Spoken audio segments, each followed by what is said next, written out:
Okachi was born into a world of love and sorrow. His father, Adim, had been a kind man, respected in the village of Umuaka. But fate had stolen him away too soon, leaving Wando, his young wife, alone with their only child.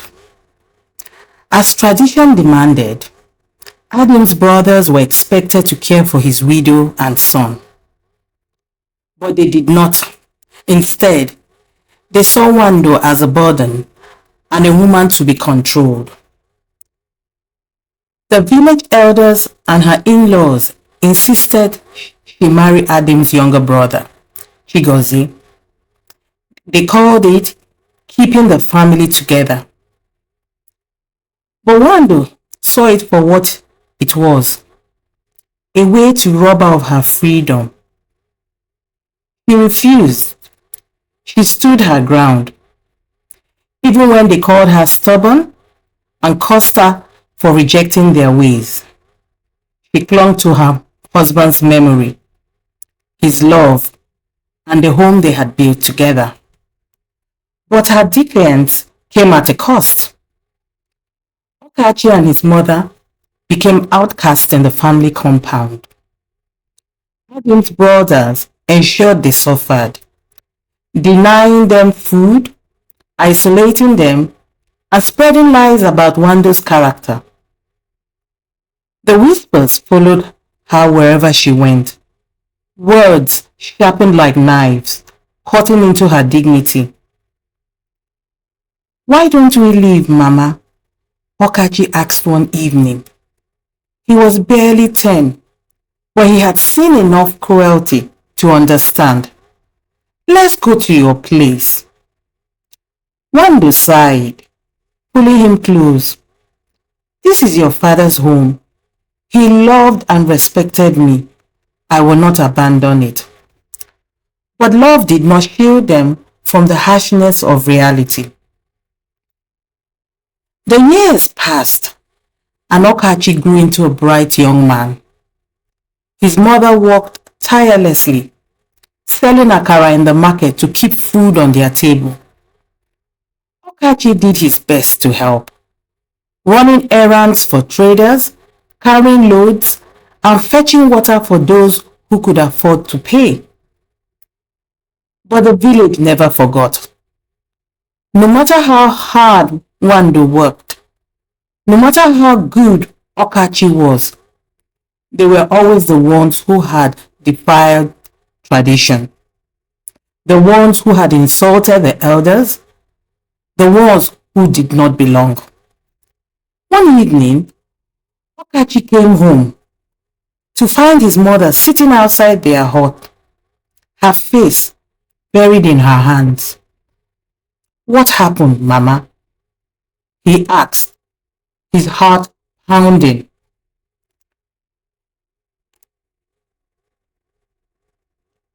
He repeated again, "Mama, what happened?" He kept asking while his heart kept pounding. "They have raised your father's land for sale," she whispered, her voice shaking. "Your uncle Chigozie has taken it." Okachi clenched his fist. "That is our land." Wando shook her head. "Not anymore. The elders have agreed." Okachi felt something burn inside him. Anger, helplessness. But what could they do? They had no one to fight for them. The weight of the injustice pressed upon them like a heavy storm cloud. That night, Wando sat beside the small fire in their hut, staring into the flickering flames. Okachi sat beside her, his heart aching at the sadness in her eyes. "Mama, we cannot live like this forever," he said softly. "We must find a way to fight back." Wando turned to him, her gaze steady. "Strength does not always come from fighting, my son. Sometimes it comes from enduring. The next morning, Wando rose early and went to the marketplace, determined to sell more akara than ever before. She pushed herself, smiling through her exhaustion, determined not to let despair consume her.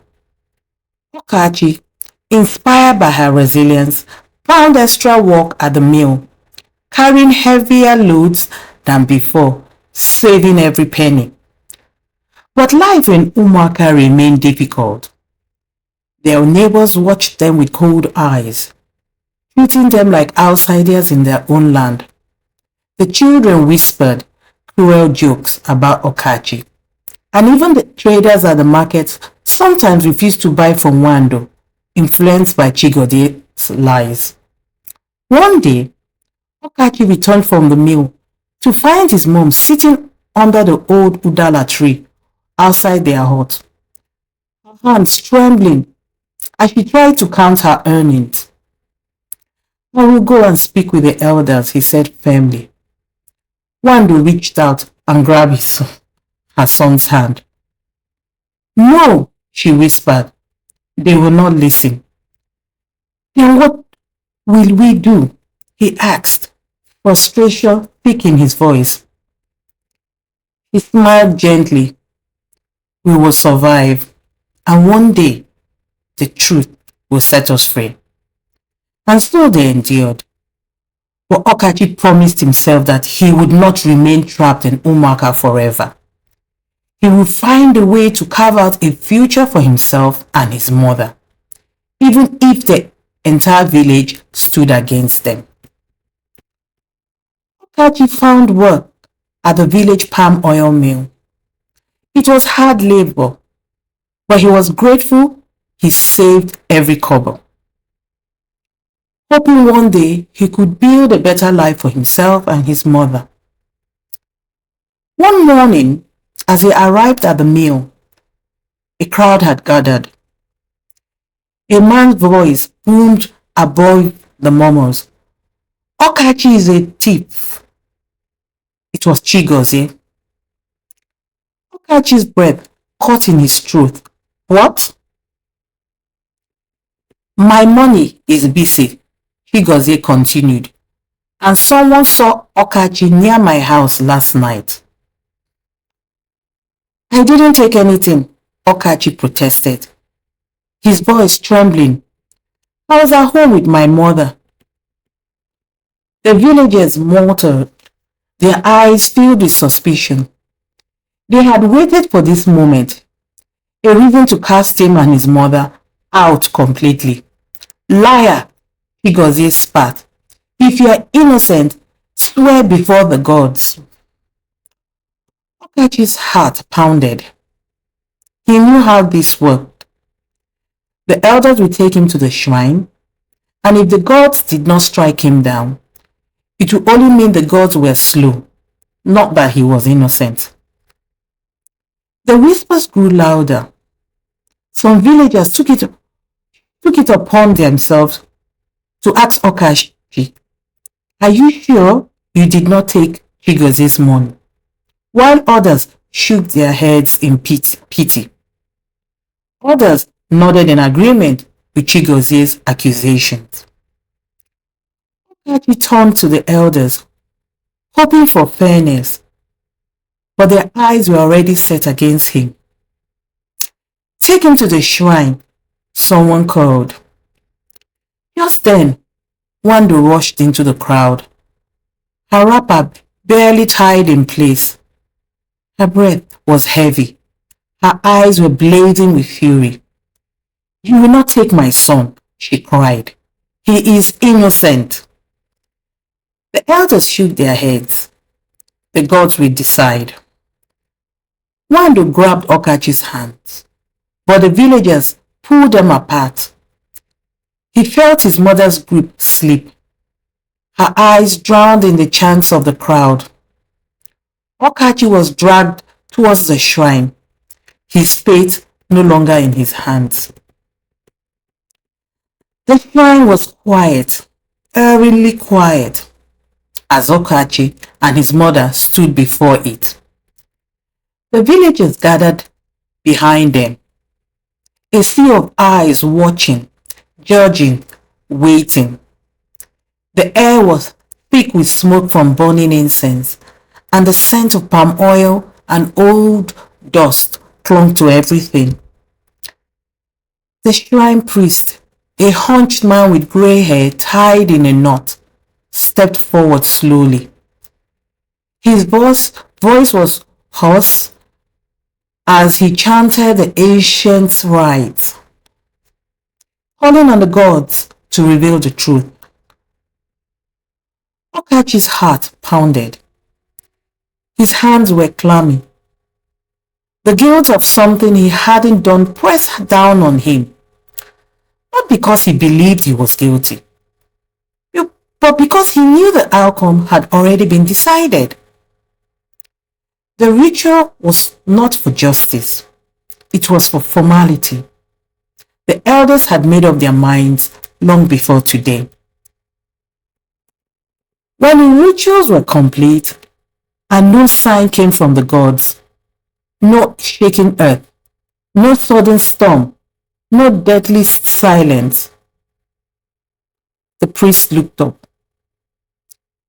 The gods have not spoken, he said. Chigozie, standing smugly among the elders, stepped forward with false concern.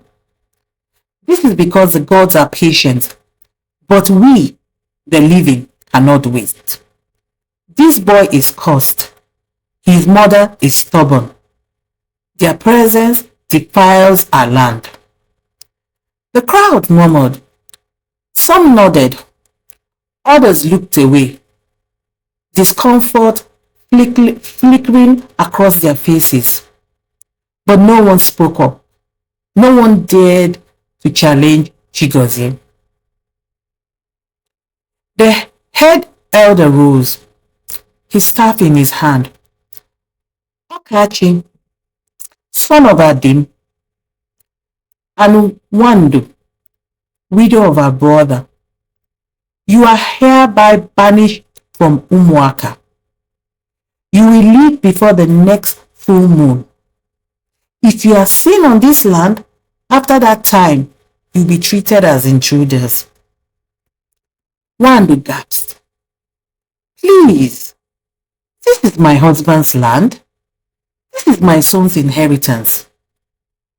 But the elder turned his back.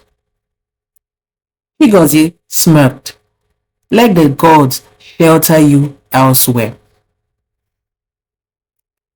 Tears streamed down Wando's face as she turned to Okachi. We will go, she whispered, her voice breaking. We will go where the sun still rises. That night, under the cover of darkness, mother and son packed what little they owned. Few clothes, cooking pot, a torn mat, and a photograph of Adim, now faded at the edges. Okachi carried their bundle, his shoulders squared, his jaw tight. They did not look back as they walked through the village path. Past the trees, where Okachi had played as a child. Past the stream, where Wando once fetched water. Past the compound that no longer belonged to them. Each step was heavy with sorrow. The road ahead was uncertain. They walked for hours, then days, sleeping under trees, asking strangers for directions, sharing roasted maize and water fetched from the muddy streams. Their feet blistered, their backs ached, and the nights were cold, but they kept going. Once, when Wando stumbled and nearly fell, Okachi caught her. He sat her down and tore a piece of cloth to wrap her swollen foot. Mama, he said, tears gathering in his eyes, I will not let you suffer like this forever. I promise you, I will change your story. Wanda looked at him, her face pale with exhaustion, but lit with pride. You already have, my son. You walk with your head high. That is a beginning. After many days of wandering, they came upon a town nestled between hills, Iduma. The people there spoke kindly, not asking too many questions. For the first time in a long while, no one looked at them with suspicion. They were strangers, but they were not unwelcome. And so, in Iduma, they decided to stay. It wasn't home, not yet, but it was a place to breathe again, a place where the weight of exile could begin to loosen its grip, where their names were not tarnished, and their hope, though fragile, could begin to grow again. Though they had been cast out, they had not been crushed. They arrived in a distant town called Iduma.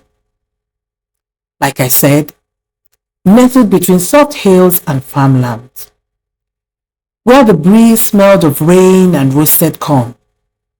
It was a place where no one knew their names, no one whispered behind their backs, and no one cared about the traditions that once chained them. Here, they were just Wando and Okachi, mother and son, strangers seeking a fresh start. With the little they carried, they rented a tiny room at the edge of town. The roof leaked when it rained, and the floor was cold at night, but it was theirs. Wando quickly found work helping an old woman to fry and sell akara by the roadside. The pay was small, but she was grateful. Her fingers were already stained with oil, and her back ached from standing long hours. But she wore a quiet dignity, like a crown. Okachi roamed the street in search of work. Some days he helped farmers clear their land. Other days he swept the floors of small shops or fetched water for builders. He never complained. The fire of exile burned in his chest, not as pain anymore, but as a purpose. He told himself every night, I will rise for Mama, for myself. One afternoon, while helping a carpenter carry planks, the old man asked, You seem eager. Would you like to learn? Okachi nodded without hesitation. So he began to learn the trade, measuring, sawing, joining wood with steady hands. He was quick, patient, and precise. The carpenter, Baba Ejike, grew fond of him. You are a quiet storm, he often said. Strong, but humble. I like that. Years passed, like pages in a storybook. Okachi became a skilled craftsman. He began to make furniture that people in Iduma admired. Beds carved with patterns of the rising sun, chairs that cradled away weary bodies, doors that opened like invitation to peace. Word of his work spread beyond the town, and soon his name became known in the neighboring villages. With every table he built, with every naira he earned, Okachi remembered Umuaka. Not with bitterness, but with a quiet ache. He remembered the day they were cast out, how his mother's hands had trembled as they walked away from everything they knew. But he also remembered her strength, her refusal to kneel before cruelty. He built a small house for her, just outside the town. It wasn't grand, but it had solid walls, a clean kitchen, and a little garden where she grew scent leaves and peppers. It was more than they ever dreamt of in Umuaka. One morning, as the sun spilled gold across the dusty yard, a trader from Umuaka stopped by to buy a chair.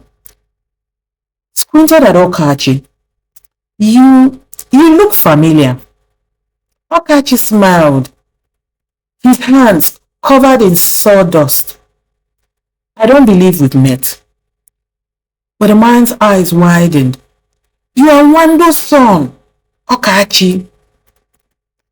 A silence settled. The trader looked around at the house, the workshop, the piece carved into every corner. The village speaks of you now. Your uncle Chigozie, he lost everything. His sons fought over his land. He drinks too much now. The people, many regret how they treated your mother. Okachi smiled, looked up at the sky. It was clear and bright, without shadows. I have no quarrel with the past, he said gently. It made me who I am. The trader left, confused but thoughtful. That evening, as the orange sun dipped below the trees, Okachi found his mother sitting in the garden, her hands busy plucking scent leaves. Mama, he said softly, sitting beside her. Do you ever miss Umuaka? Wando paused. I miss your father and the mango tree behind our old hut. But no, I don't miss the place. Not the pain. He shook her hands, rough from the years of labor, but warm with love. We have found our place, Mama. He looked into his eyes, tears shimmering, and smiled. Yes, my son, and we are free. They sat in silence, the kind that wrapped round the soul like a soft cloth. They no longer were bound by the cruelty of tradition or the voices of the past. They had created a new life, one carved not from vengeance, but from strength, faith, and love. Okachi never returned to Umuaka. Though time healed some wounds, he had no desire to walk again through the village that once had turned his back on him and his mother. His life had moved on, blossoming into something greater, something unshackled by the cruelty of the past. But he never forgot. He never forgot the sitting of exile, the weight of unjust accusations, or the loneliness of being cast out.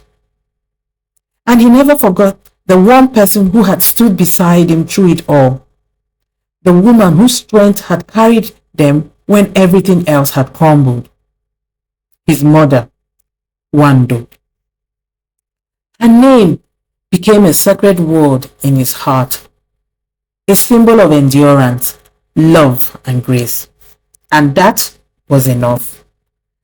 As the season rolled by, Okachi grew older, and so did Wando. He became a father, and with every lullaby, every lesson, and every story he shared with his children, he passed on her legacy. He raised them with dignity, humility, and strength, the very things his mother had embodied so effortlessly. His home was filled with laughter, with music, and the smell of fresh wood shavings from his workshop. More than anything, it was filled with peace. Okachi made sure that Wando never lacked. She had her own room, always sunlit, with white curtains that danced in the breeze, and a woven mat where she sat in the evening, sipping warm tea as the sky changed colors. The children adored her, and they often gathered round her in the evening, wide-eyed, listening to tales of courage and kindness. One evening, when the sky blushed pink and orange, Wanda sat in the courtyard, wrapped in a shawl Okachi had bought for her birthday. Her silver-streaked hair glowed in the fading light. Okachi knelt beside her, his face lined with years but softened with love. "Mama," he said, taking her hand gently, "I built a home for you.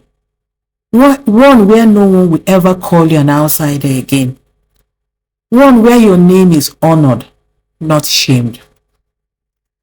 Wando looked at him, tears clinging into her lashes. Her face smiling, her fingers squeezed his. "My son," she whispered, her voice thick with emotion. "You have given me more than a home. You have given me something many women never find. You have given me peace. You have turned my sorrow into joy, my shame into pride, my silence into legacy." They sat together in stillness, watching as the first stars blinked into the night sky. Okachi closed his eyes, breathing in the calm evening. He thought of the long road they had walked, through judgment, hunger, betrayal, and loss. And yet, here they were, not bitter, not broken, but better. He had not avenged himself with fire or fury. He had not returned to rob his success in the faces of those who wronged him. His triumph had been quiet, humble, and powerful. A life well lived, a love well honored.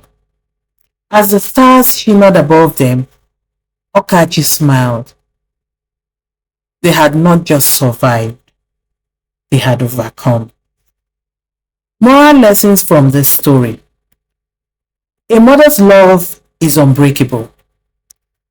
Wando's unwavering love, sacrifice, and courage show that a mother's love can sustain and protect through even the darkest times. Her strength gave Okachi the foundation to rise above hardship. Resilience is power.